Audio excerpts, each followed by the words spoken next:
ఈరోజు 4 బ్లౌజెస్ అయితే కుట్టాను అనమాట. ఈ 4 బ్లౌజెస్ మీకు చూపిస్తున్నాను. మీకు ఏ కలర్ కాంబినేషన్ నచ్చిందో ఒకసారి అయితే కామెంట్ చేయండి ఫ్రెండ్స్. ఇది వచ్చేసి మనకి నేరేడు కలర్లో సెల్ఫ్ కలర్ కాంబినేషన్లోనే బ్లౌజ్ అయితే వచ్చింది. మనకి అంచు కలర్లో అంచు డిజైన్ అనేది హ్యాండ్ పార్ట్కి ఇచ్చారు. స్మాల్ బుటీస్ అయితే బ్లౌజ్ మొత్తం వచ్చినాయండి. ఇది వచ్చేసి రెండో శారీ లెమనల్లో అండ్ పీకాక్ గ్రీన్ అంటారు కదా, కలర్ కాంబినేషన్లో అయితే శారీ వచ్చిందండి. మనకి పీకాక్ గ్రీన్ కలర్లోనే బ్లౌజ్ అయితే వచ్చింది. దీనికి కాంట్రాస్ట్ కలర్లో థ్రెడ్ పైపింగ్ అయితే వేసాను అనమాట. నెక్స్ట్ వచ్చేసి ఇది లక్స్ గ్రీన్ కలర్ కాంబినేషన్లో శారీ అండి. దీనికి సెల్ఫ్ కలర్ కాంబినేషన్లోనే బ్లౌజ్ అయితే వచ్చింది.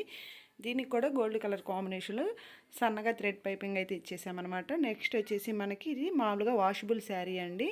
దీని కింద వచ్చేసి మనకి కనకాంబరం కలర్ కాంబినేషన్లో అంచు అయితే ఇచ్చారు. గోల్డ్ కలర్ శారీ అనమాట. అంచు కలర్ కాంబినేషన్లోనే బ్లౌజ్ అయితే వచ్చింది. మీకు ఈ 4 కలర్స్లో ఏ కలర్ శారీస్ అంటే ఇష్టమో కామెంట్ చేయండి ఫ్రెండ్స్. అదేవిధంగా వీడియో వస్తే లైక్ చేయండి. టోటల్గా 4 బ్లౌజెస్ అయితే ఈరోజు అయితే స్టిచ్ చేశాను అనమాట. థ్యాంక్స్ ఫర్ వాచింగ్ అండి. Please subscribe and support my channel.